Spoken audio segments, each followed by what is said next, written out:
Welcome to the new Hegelian philosophy channel. Today I'd like to revisit the problems of language and phenomenology by reconsidering Hans-Georg Gadamer's classic book, Truth and Method. In this video I will be covering the whole book, but not in order. In terms of topics, etc., a more linear walk through the text will be coming, but in a different series of videos perhaps. So today we're going to focus especially on trying to understand the formula by which this book has come to be known in more recent years. You may have heard Slavoj Zizek synopsize Gadamer's philosophy with the formula, quote-unquote, to be is to be understood. In other words, for Gadamer, if something is, that's just another way of saying that it not only can be, but actually has been understood, which is another way of saying that being is not what the ancient Greeks considered it to be, which is, let's just say, the super objective core of the object. So for the ancient Greeks, the question, why is there being instead of nothing, was really a question about substance. For Aristotle, the substance is, once again, the super objective core of the object, even beyond what you can see about the object. It's higher order properties. Its accidentals, etc. Beyond that, there's a core of the object, which is the substance. Well, Gadamer differs from this by saying that being is not to be found there, but it's also not to be found in the other extreme, which is the super subjective core of the subject. This is something you start to see with, say, Descartes separating the mind and the body as two different substances. He calls these in Latin res cogitans, the thinking thing, or the mind, on one hand, and on the other, res extensa, the extended thing, or the body. And he argues that even if you see these kind of occur together, they're occurring in the same person, like me. I have both a mind and a body. It's clear which one of those two is more important. It's clear which one of those is more beingful, even you could argue. It's the mind rather than the mere body. And this kind of gets radicalized in Kant to the point that the transcendental subject becomes the grounding of metaphysics in just the same way, conversely, that substance was for the ancient Greeks, such that for Kant you no longer even see the thing in itself. What you see is a representation generated totally by your own subjective faculties, such that things like time, space, the categories of cause and effect, substance, etc., are being generated by your mind. They're known a priori because they come from your mind, even if they seem to be the things that define the objective core of the object. Well, Gadamer differs from both of these approaches by locating being somewhere in between. Somewhere between the super subjective and the super objective, which is another way to say that he locates being in language. Language is strange because, on the one hand, it's not merely subjective, because language is outside of my mind in a public space. That's how it's understood by others. So it's not just subjective. On the other hand, it's not just objective either, because it's out there in the public without being anything like a merely physical object. Rather than simply be there, it is insofar as it is understood. So language has this very unique and fascinating position between the objective and the subjective, because for Gadamer it's more fundamental than either. If you do talk about that which is merely objective, as the ancient Greeks did, you're only able to do that by abstracting away from a more originary grasp of the thing you're talking about, which had to have occurred within language. Similarly, if you talk about that which is merely subjective, as Descartes, Kant, etc. did, that's also just an abstraction away from something that was originally in between, because it was linguistic. And for this reason, you could argue that Gadamer combines hermeneutics, which is traditionally the study of understanding itself, with ontology. But what exactly is hermeneutics? Well, if you look at the etymology, hermeneutics is called that because the word is derived from Hermes, who was one of the Greek gods. You may recognize the sandals with the wings on them, and specifically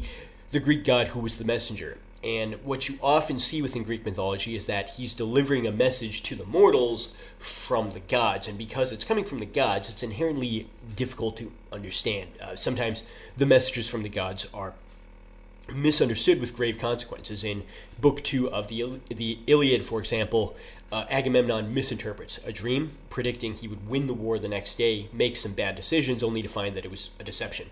So hermeneutics is the study of understanding as such, specifically for those occasions in which the message is inherently difficult to understand, kind of like trying to interpret a message from the gods.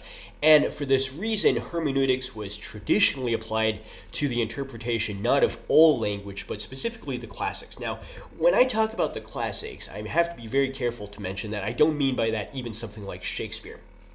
let alone somebody like Stephen King or Rodolfo Anaya. There's a lot of people who are considered classics today, taught in college campuses, etc., that would not have been considered part of the canon until extremely recently, because until very recently there were no English language texts in the canon, because the canon ended with Dante in the Middle Ages and was mostly actually texts written in ancient Greek and classical Latin. And for that reason, the classics were texts that were supposed to be read not in translation, but rather in the original. So hermeneutics developed as a study of what happens in understanding and interpretation in the study of the classics, for the obvious reason that in this case, understanding is not a given. There's a noticeable barrier separating the reader and the meaning of the text, not only because of the linguistic challenge of trying to study something written in a dead language that had to be learned formally, that nobody speaks natively today. Even if you are a speaker of modern Greek as your native language today, you still have to systematically learn Homeric Greek because it's so much further back in the past, as one native speaker of modern Greek once told me years ago. Even if you speak modern Italian, which might be considered like modern Latin, obviously you still need to learn the language that came from formally, which is classical Latin. So on the one hand, you had to study hermeneutics in that context because of the linguistic barrier, but it wasn't just that. It was also a historical barrier, cultural barrier, because all of the presuppositions about the ancient world were different from what we are used to. In the ancient world, religiously, it's a pagan world. The gods do not behave the way that a person familiar with the Abrahamic tradition, of the portrayal of God in the Bible, for example. The Greek gods behave very, very differently. The Greek cultural values are completely different in terms of politics. It's largely a monarchical society in the ancient world, the Roman Empire included, whereas we take for granted democracy today. So everything is different. Technologically, there's no modern technology. It's a very different economic system. So these texts are inherently difficult to understand. And hermeneutics kind of develops as an understanding of understanding itself, first within this context, but then comes to be expanded to include the Bible when the Protestant Reformation takes place. Now, the interesting thing about the Bible is that it comes to be included in the study of hermeneutics for the exact opposite reason that you would find with regard to the classics. For the Bible, the problem is not that you're trying to read it in the original, although, of course, some people also do that. Some people do try to learn Koine Greek to read the New Testament. Some people learn Biblical Hebrew and Biblical Aramaic to read the Old Testament.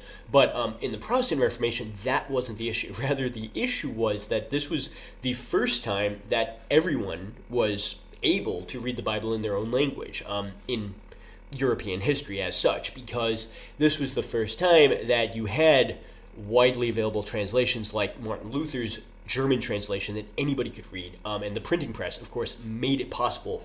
It made it technically feasible for everybody to get a copy of the book, because the printing press sped up the process of copying manuscripts so much more than would have been the case if it were being done by hand. So you have translations like Luther's German translation, the King James Bible in English, etc. Maybe not necessarily for the first time, but the first time that it's able to reach this wide an audience, because earlier translations, the people who attempted them were put to death. It was illegal to translate the Bible. There's the famous quote about you have to earn it by the sweat of your brow, which is believed to come from an old Lollard translation of the Bible into English, which has never been recovered. Scholars have tried very hard to find the origin of a phrase we've all heard before, the sweat of your brow. They think it's from a translation of the book of Genesis, where Adam and Eve had been banished from the Garden of Eden and are warned, you're going to have to earn everything now. Before, you could just pick fruit from trees in the jungle and not have to work because it was so fruitful, so bountiful, the harvest from nature for free. Now you have to work for everything by the sweat of your brow. Well, the English translation that passage originally occurred in has been lost because it was illegal to produce it at that time. But all of this changed, of course, with Martin Luther, such that now for the first time you had entire societies that were Protestantized. You had the Protestant nations in which everybody was not only able to read the Bible, but they were expected to do so. This was not, of course, the case everywhere in Europe. You may have noticed that in Don Quixote, the great Spanish novel set in counter-Reformation era Spain, there is never any mention of, say, Don Quixote owning a Bible when the priest is going through all of the texts in his house to burn the bad books that made him insane. So we hear about a lot of different books as the priest is going through Don Quixote's collection to destroy the ones that drove him mad by implanting fantasies of knights and dragons and giants and damsels in distress, etc. But there's never mention of a Bible because that was not a Protestant country. That was not allowed to have a Spanish copy of the text. But in the Protestant nation, so-called, every Protestant suddenly had to read the Bible, but not for purposes of entertainment. The reason hermeneutics, or the study of understanding itself, became emphasized so much in the Protestant Reformation was that people were reading the Bible to try to answer the most serious questions of all. How does one get salvation, for example? Okay. What is the nature of God? What are the signs of the end times, the Antichrist? How do I know what the true church is?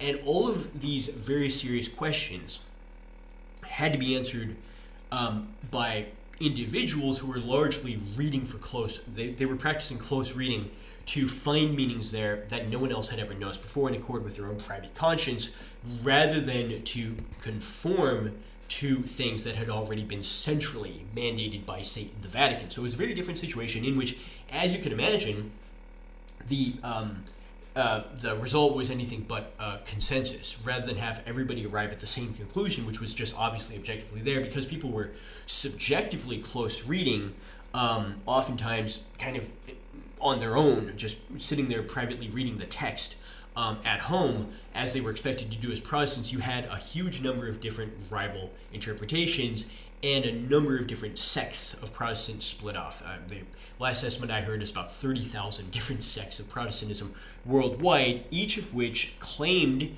that it had arrived at the right interpretation of the Bible by the same means.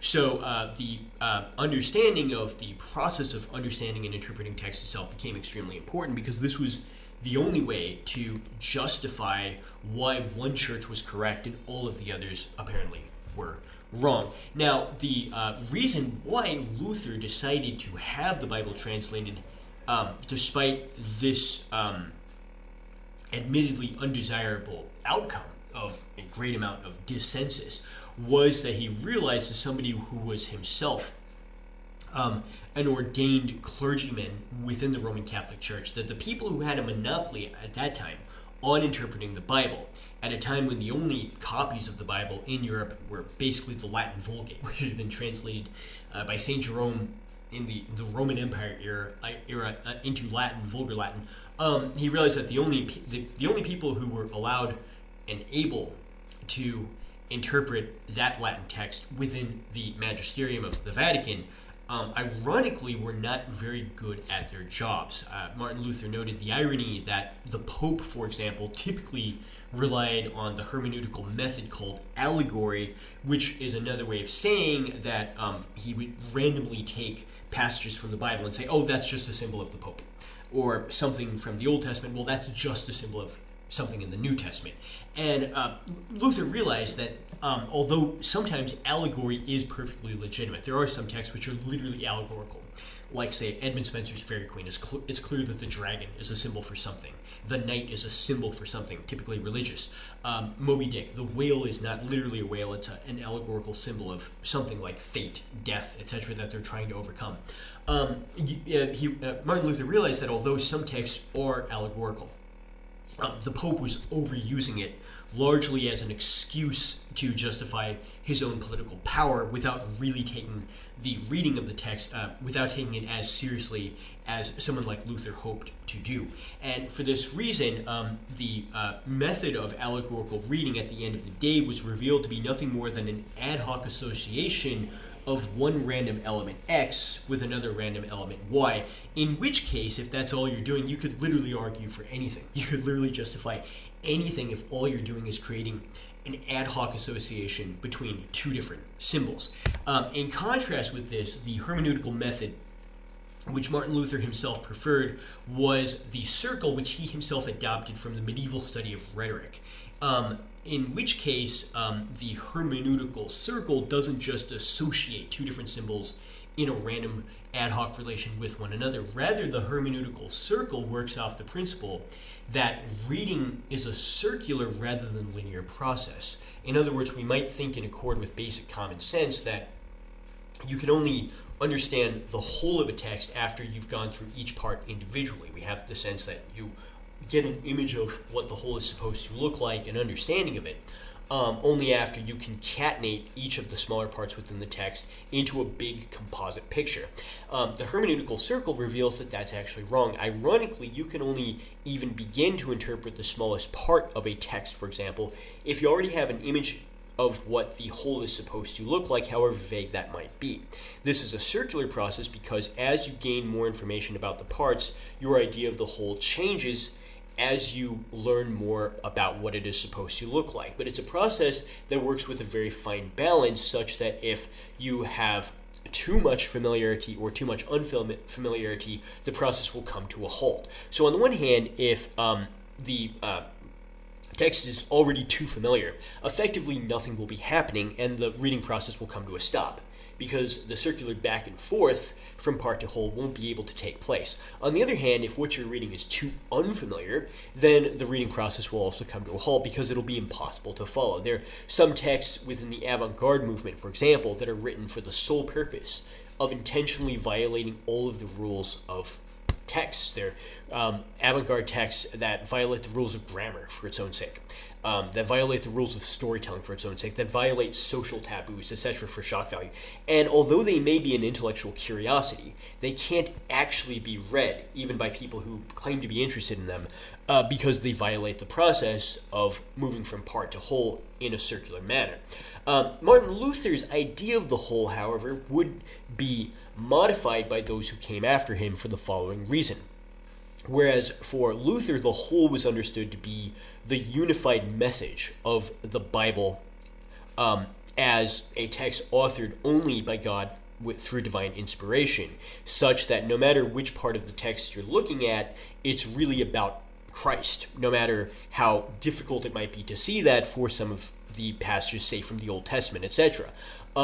All of the parts of the Bible still have the same, which is the whole message of God's plan for salvation for the repentant sinner who joins the church. After Luther, it became harder and harder to justify in formal context maintaining that interpretation of the whole, as the process came to be de-dogmatized, if you will. Instead, there was a greater and greater emphasis on historical context for the following reasons. Even Spinoza himself noted that when you're trying to read the Bible, history matters a lot more than, say, reading a mathematical treatise. To use Spinoza's own example, you really don't need to know anything about the biography of Euclid to understand his mathematical proofs, because they're just self-evidently true. In contrast, you do need to know a lot about history to read the Bible, especially the Old Testament, because it is set in a historical context radically different from our own. And for that reason, whereas Luther presumed that the whole in question was the unified message of salvation from the one God who divinely inspired the text, but is the author of all of it, over time instead, the whole came to refer to the historical context of not just one but many different authors. The Bible came to be seen as many different books authored by many different people with different historical contexts, such that one historical context will not apply to the others. They kind of have to be considered individually. Now, the reason why Gadamer also favors the model of the hermeneutical circle and this big emphasis on the understanding of understanding itself goes beyond even the concerns of someone like Martin Luther, who expanded the number of texts maybe from the classics to include the Bible, but was still primarily interested in interpreting texts. For Gadamer, in contrast, hermeneutics becomes something that tells you about the nature of all of reality and all of experience, because even if we don't realize it, this is what we're always doing as we are living. we're always understanding and interpreting, because insofar as something is, that's just another way of saying, once again, that it is understood. And for this reason, Gadamer's position as someone favoring the linguistic turn might be understood as being situated between the following two extremes which he sought to avoid. On the one hand, you had attempts to understand the process of interpretation in a totally objective manner. This is basically the stance of some modern psychologists, scientists, etc. There's an attempt to understand what happens in understanding in totally physical terms by treating the brain as a very complicated biological machine, which the psychologists and neuroscientists can theoretically succeed in fully mapping out.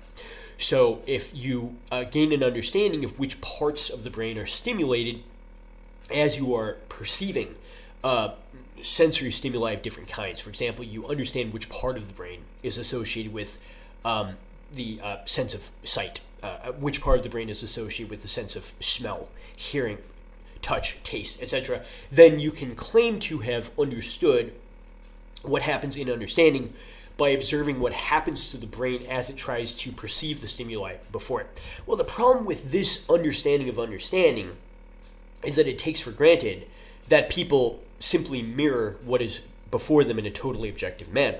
But that's not really what happens. Instead, any talk of a purely objective appreciation of the things before you that adds nothing new to it is an abstraction at best. In reality, you are always not just perceiving things for their sensory qualities. You're always interpreting them to be specific kinds of things. So even before I take note of the color of the brown liquid in a cup on the table, even before I take note of the bitter taste of that cup of liquid, even before I take note of the hot tactile sensation when I touch the cup, I've already interpreted it to be something. I've already understood it as a cup of coffee. So this overemphasis on the objective description of what happens to the brain as a biological machine as it takes in these sense contents misses the point that that's always kind of secondary to the more fundamental procedure of understanding something to be a something, which largely occurs in accord with language. For indeed, how do I know what a cup of coffee is unless I've linguistically understood it to be just that? On the other hand, Gadamer sought to avoid the opposite extreme, which was an overly subjective interpretation of interpretation. There were some, like Schleiermacher, for example, who argued that the interpretation of a text is a second creation, after the first creation had been performed by the author. Now, in this view of interpretation, you might argue that interpreting the plays of Shakespeare is really a matter of trying to reconstruct what Shakespeare himself was thinking as he wrote the text. And indeed, many people think of interpretation this way. They ask, well, what did the author intend? What did Shakespeare intend, for example, when he had Macbeth be told by three witches a prophecy which was technically true, even though it led to his demise, that he was going to kill the king and become king? Did they know that they were intentionally deceiving him? However, the problem with this is that it would lead one to think that the only way to interpret a text is to literally have your state of consciousness become exactly the same as the author's was at the time he or she was writing the text, perhaps centuries ago. Even if that were possible, which it's probably not, it still wouldn't be good enough because the surface level structure of the thoughts wouldn't be everything. It would always be occurring within a historical context, in which case, if you can't reduplicate that, you haven't really succeeded in restoring the subjectivity of the author. But of course, all of this is unnecessary because hermeneutics doesn't mean thinking exactly the same thing as someone you're trying to understand. It rather means having a fusion of that person's horizon with your horizon of meaning. The fusion of horizons is something which is which allows one to avoid both the objectified stance of treating the mind as a biological machine which simply has to be observed, on the one hand, and the overly subjective stance of trying to reconstruct the thoughts of the other person exactly as they are. The fusion of horizons is instead somewhere exactly between the two, because that's more like the character of language. Language, once again, is somehow out there in the open without being like an object. It's somehow understood as though by a mind, even if it's not literally contained on the inside of any one subjective stream of consciousness.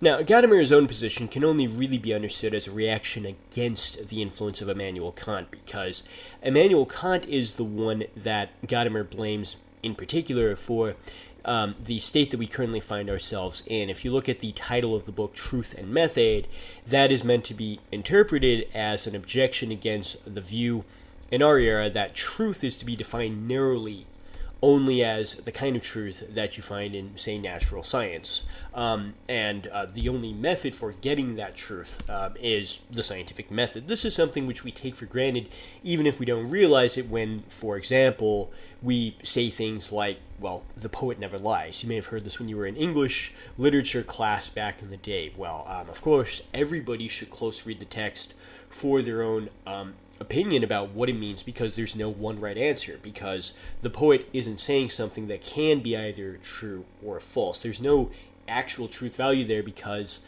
he's not doing science. He or she, by the way, it doesn't matter if the poet is a man or a woman.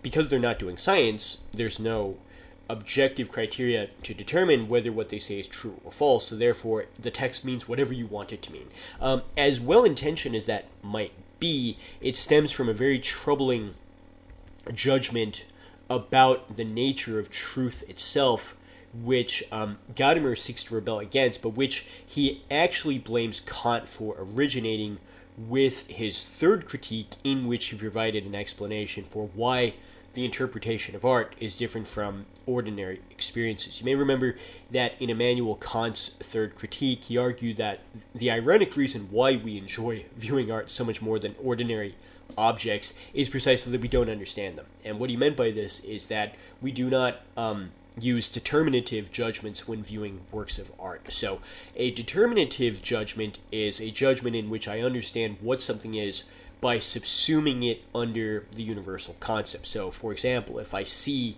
on the side of the road a furry, four-legged animal with a wagging tail and a cold, wet nose, I understand what that is because I subsume the experience under the universal concept of a dog, which is another way of saying that I understand it because I know the word. I have a linguistically mediated experience that allows me to grasp what that is. Well, Kant argues that if you have an experience of a work of art, like, say, a painting of Van Gogh, if you hear the Seventh Symphony by Beethoven, if you see a beautiful statue by Donatello or something like that, if you read the poetry of Wallace Stevens, you enjoy it precisely because you cannot have a determinative judgment of what you are seeing, because there is no universal concept readily available to subsume that under. So precisely because you don't have the concept readily available, your faculties are able to launch into a harmonious free play. And it's the joy from having those faculties launch into free play that you then misrecognize as a property of the thing, of the work of art itself. You feel that the beauty is an inherent property of it, which everyone should universally be able to recognize, even though you know in a certain sense that it's not. The enjoyment is totally subjective, because there is, once again, no universal by which you can objectively understand why a work of art is great, or even what it means. The problem with this is that it leads one to place all of the emphasis on taste, because the only way to justify the thing we all know is true, like, for example, that the music of Beethoven is objectively better than the music of, say, Britney Spears, the only way to back that claim up, if there is no universal, and therefore there's nothing to be understood or known scientifically about it, is a taste. So you basically just argue that, well, anyone of good taste would agree that Beethoven is better than Britney Spears. Anyone of good taste would agree that Van Gogh and Shakespeare and Donatello are great. And this kind of feeds into the other side of this argument, which is that those people themselves are incapable of rationally explaining how they created these works of art, because just as the person who appreciates it can only appeal to taste, which is totally subjective, so too the artists can only appeal to genius. So it's just a matter of happenstance whether somebody with the talent of a Shakespeare happens to be born, or the musical talent of a Beethoven, because they do not actually have any understanding themselves of how they create these works of art.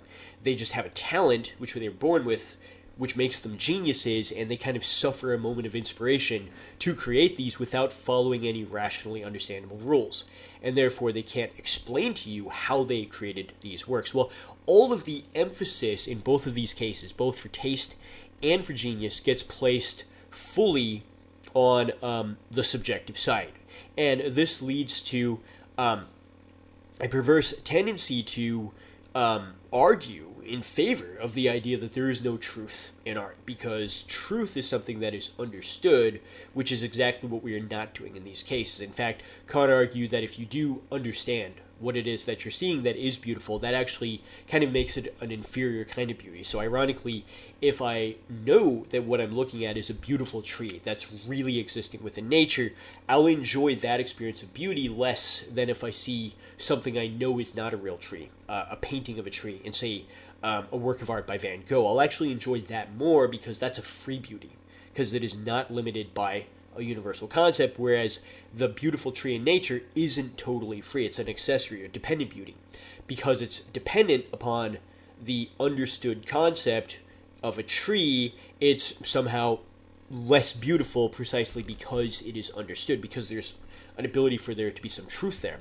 Well, all of the emphasis being placed on the subjective ideas of taste and genius leads to the sorry situation you find yourself in the 20th century when Gadamer is writing this book, in which, once again, it's understood that the only truth is scientific truth, and the only method to get truth is the scientific method. This leads the fields dealing with, say, the human sciences to have to explicitly adopt the method and understanding of truth from the quote-unquote hard sciences in order to justify their existence. And eventually, everything that is understood has to follow these same criteria, which Gadamer finds to be troubling, because although the truth within works of art is not like the truth of science, it still is a truth nonetheless. And the method to get at that truth in works of art is not the scientific method based on induction and experimentation and finding universal laws, etc.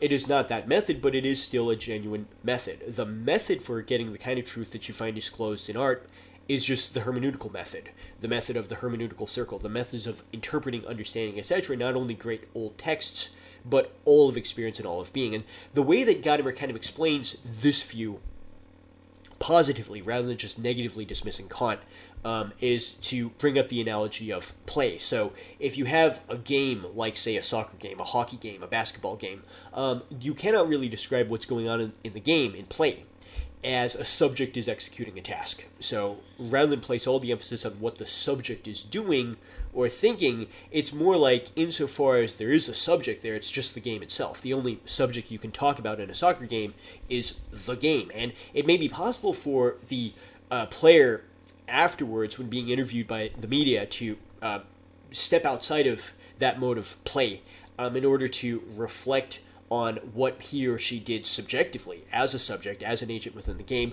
but that's always secondary to the tendency to just be caught up in the game itself. And this is what you find also with conversations. A real conversation cannot be guided or directed, because if it's a directed conversation, then it's not a real conversation at all. You think about some of the pseudo-interviews in the media in which a political candidate, in order to appear favorably, is given the questions and answers beforehand and simply recites them. That's not a real conversation, because it's directed intentionally by the participants in the mode of a subject is executing a task. A real discussion has to instead lead you around to unexpected places. And this is just like the soccer game or the hockey game, the basketball game, which leads the players rather than the other way around. And Gadamer argued that insofar as you have something like play going on art. The difference is that art is what you get if you apply structure to play. Okay, and when you do that, you end up generating a kind of truth, which is not the truth of scientific theory. Rather, this is the truth, ultimately, of the beautiful appearing phenomenally. If the beautiful appears, that's a kind of truth, but not the kind that you find within scientific theorization. And this is something which is inherently linguistic, because language is once again that thing which is able to lead you rather than be guided by you as a subject, because it's somewhere between the objective and the subject. If it's out there in the open without being a physical object, it's understood without being just within your stream of consciousness. And language is so important that without it, you cannot really have even another human civilization become a part of your world. The fusion of horizons cannot happen without language, because if you consider the hypothetical example of a vastly distant ancient civilization that left behind a bunch of massive stone monuments, the monuments would certainly be fascinating to look at, but they could never really be understood. If there were no written texts left behind, only stone monuments, the fusion of horizons could never happen, because we need language to have our world become a part of their world, or their world become a part of our world. Without language, that simply cannot happen. And therefore, the human who dwells in a world of language is fundamentally different from an object situated in a habitat, or even an animal situated within an ecological environment. Gadamer notes near the end of the text that animals are situated in habitats, but man lives in a linguistic world such that the really interesting thing for a person is not being transplanted into a different environment. Rather, the really interesting change for a human subject is to adopt a new language. That's a change of world which is far more meaningful than just being put into a different a set of environmental influences, stimuli, etc. And the difference between the two really is that in an ecological context, the question is how the stimuli are able to influence the animal in accord with its hardwired instincts. In contrast, in a linguistic world, the really interesting thing is how a speaking subject, a human being in the proper sense of the term, is able to gain freedom over environmental influences, which is only possible, really, within language. And for this reason, the modern tendency to devalue language in favor of scientific observation that treats the thing observed as a mere thing rather than a participant in a discussion is that this inevitably leads to domination.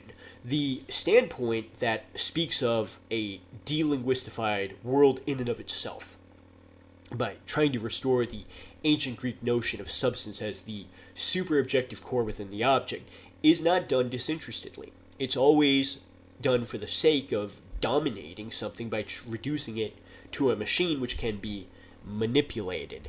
And this results in an unworlding of the world such that you no longer have a linguistic world in which you have a fundamental openness by the other. The other is able to respond in a real discussion. Rather, by delinguistifying the context you live in, you unworld the world because there's no longer a possibility for the other to speak back, because they're no longer a you, they're rather an it. And this eventually gets turned back on the one doing it, such that that person also is reduced to an it. So this is a very fascinating book, which I had a lot of fun talking about today. Thank you for listening. I look forward to more discussions.